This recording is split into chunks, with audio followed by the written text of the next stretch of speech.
know some of you are struggling at the moment with these extraordinary times that we're living through. So that's why I thought I'd share some of my story with you, so that hopefully you can glean something out of this that will help you on your journey. Back in 2005, my world collapsed, everything fell apart. I lost my business, I lost my career of 25 years as a producer and a director in television. I lost my friends, I lost my relationship, I lost my house.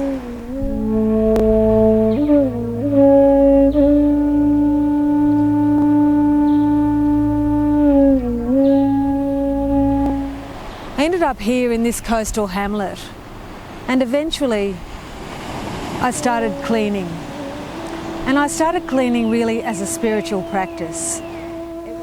And that helped me rebuild my life. How so? Well, it was almost 7 years of deep meditation, 8 hours a day, in silence mostly, where I really created space to ignite that divine spark in myself, to remember that I was eternal and indestructible energy. And in the cleaning, there was kind of like a karmic process that was being cleansed away as well. In the yogic traditions, they call it karma yoga, this kind of work, wax on, wax off, repetitive, mundane, practiced in silence, and it was that deep silence that was really beneficial. And what happened eventually was that it gave me space to fill myself back up again with the things that really nurtured my soul, really nurtured my spirit. And they were art practices and the study of philosophy and dancing and singing. Stand in your power, 'cause I know you can.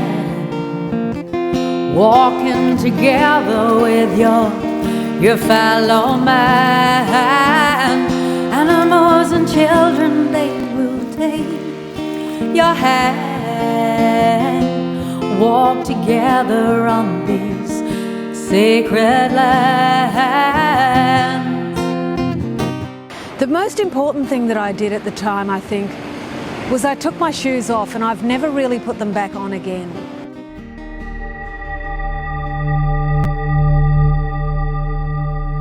So what science has proven now is that prolonged contact with the natural electrical energy of the Earth's surface transfers energy from the Earth into your body. And that's what I needed to recharge.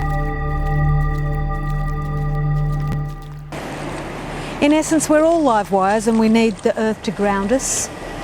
Negative and positive turns the light on. And that's what happened for me over that time. It turned the light back on. I became the light.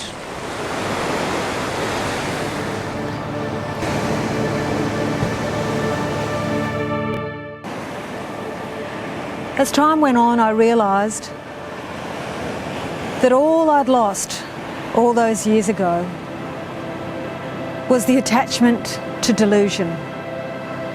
And over the years ahead, as I rebuilt a life that was built on solid foundations. And that's what we've all got the opportunity to do now.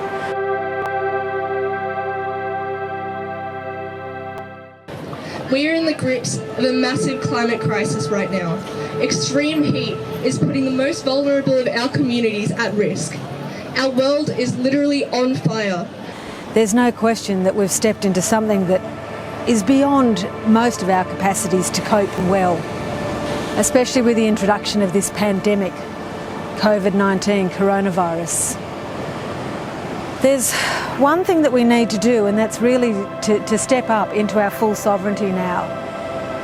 We need to learn how to adapt really profoundly and deeply, and we need to really call from something within ourselves to get that resilience that we need now. Instead of helping billionaire companies such as Adani open the floodgates for more fossil fuel projects, our government should be helping move Australia from fossil fuels to 100% clean, renewable energy with a just transition process.